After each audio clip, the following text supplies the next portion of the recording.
ပေါ်မှာသင်ပေးတဲ့ယေရှု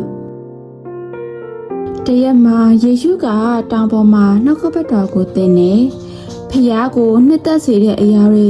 ဆူတောင်းတဲ့နိလန်းတွေကိုသင်ပေးခဲ့တယ်ပြီးတော့ငါတို့ဘယ်လိုနေရမလဲဘယ်လိုအသက်ရှင်ရမလဲဆိုတာတွေနဲ့ပတ်သက်ပြီးတော့လည်းပြောပြခဲ့တယ်များစွာသောလူတွေကယေရှုကိုတွေ့ချင်လို့ရောက်လာကြတယ်။ကလေးတွေအမေတွေအဖေတွေအဖိုးတွေအဖွားတွေအားလုံးယေရှုရဲ့နှုတ်ကပတ်တော်ကိုကြားချင်ပြီးစိတ်အယံလှုပ်ရှားနေကြတယ်။ယေရှုကလူတွေကောက်ကောက်မြင်လို့ရအောင်တောင်ပေါ်ကိုတက်သွားတယ်။စိတ်နှလုံးနှိမ့်ချတဲ့သူတွေကမင်္ဂလာရှိတယ်။ကောင်းကင်နိုင်ငံကသူတို့အတွက်ပဲဝမ်းနည်းတဲ့သူတွေကလည်းမင်္ဂလာရှိတယ်။သူတို့ကိုသက်သာစေတယ်။စိတ်နှလုံးနူးညံ့တဲ့သူတွေကလည်းမင်္ဂလာရှိတယ်။ပြီးတော့ကသူတို့ရဲ့အမွေဖြစ်လိမ့်မယ်။ဖြောင့်မတ်ခြင်းကိုလိုချင်သူတွေကမင်္ဂလာရှိတယ်။သူတို့ကိုဝါပြောစေမယ်။ပေါင်းသင်ပြီးတနာတဲ့သူတွေကလည်းမင်္ဂလာရှိတယ်။သူတို့လည်းအသနာခံရမယ်။စိတ်ကောင်းရှိတဲ့သူတွေကမင်္ဂလာရှိတယ်။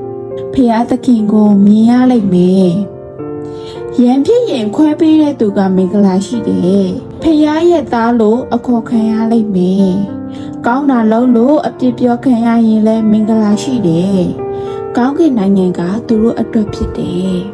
။မင်းတို့ရဲ့ကောင်းတဲ့အကျင့်တွေကိုဖုံးမထားပဲအမောင်နဲ့မှလင်းနဲ့ဖျားနိုင်တို့မျိုးအလင်းလင်းကြ။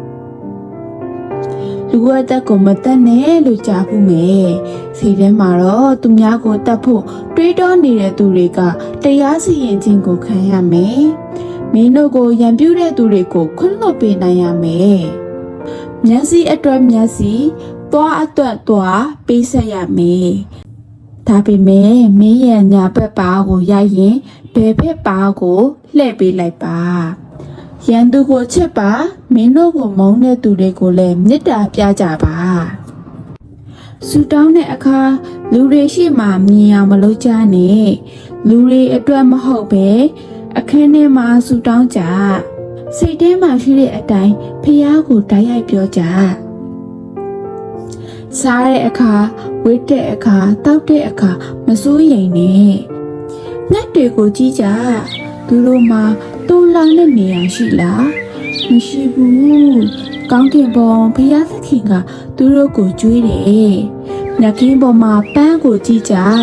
အလုံးမလုံးအဝတ်မချုပ်ပင်မဲ့ရှောလမုန်မင်းကြီးရဲ့အဝတ်ကသူတို့ရဲ့အဝတ်ကိုမရှင်နိုင်ပါဘူးမင်းတို့တွေကငှက်တွေပန်းတွေထက်ပိုပြီးတန်ဖိုးရှိတယ်ဒါကြောင့်စိတ်မပူကြနဲ့ငှက်နဲ့ပန်းတွေကိုပြုစုပေးတဲ့ဘုရားသခင်ကမင်းတို့ကိုလည်းပြုစုပေးလိမ့်မယ်။သူတပားကိုအပြစ်ပြောမဆုံးဖြတ်ကြနဲ့။မင်းတို့အပြစ်ပြောတဲ့အခါကိုယ်တိုင်ပြန်ခံရလိမ့်မယ်။တောင်းကြတောင်းရင်ပေးလိမ့်မယ်။ရှာကြရှာရင်တွေ့လိမ့်မယ်။မမှန်ကန်တဲ့ပရောဖက်တွေကိုရှောင်ကြ။တိုးဟန်ဆောင်တဲ့ဝင်ပလီတွေကိုသတိထားကြ။ပရောဖက်ဆိုတာအနာဂတ်ကိုပြောပြတဲ့သူပဲဖြစ်တယ်။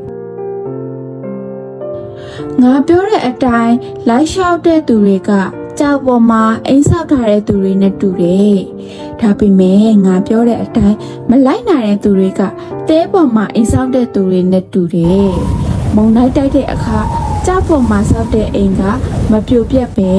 တဲပေါ်မှာဆောက်တဲ့အိမ်ကတော့ပြိုပြက်သွားလိမ့်မယ်။နှိမ်ချတော်သူယေရှုကနှိမ်ချတဲ့သူတွေအတွက်ကောင်းချီးမင်္ဂလာရှိတယ်။ကောင်းကင်နိုင်ငံကသူတို့အတွက်ဖြစ်တယ်ဆိုတာကိုပြောပြတယ်။ဒီမှာနှိမ့်ချတဲ့သူဆိုတာကလေးလိုမျိုးဖြူစင်တဲ့သူ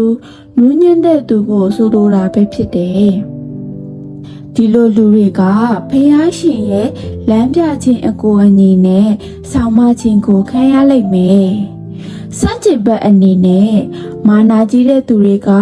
ဆိုးတဲ့အလုပ်ကိုလုပ်ရင်လမ်းမှန်ကိုမသိပဲဖျားသခင်ရဲ့အကူအညီကိုလည်းမရရှိနိုင်ဘူးလို့ထင်ပါတယ်။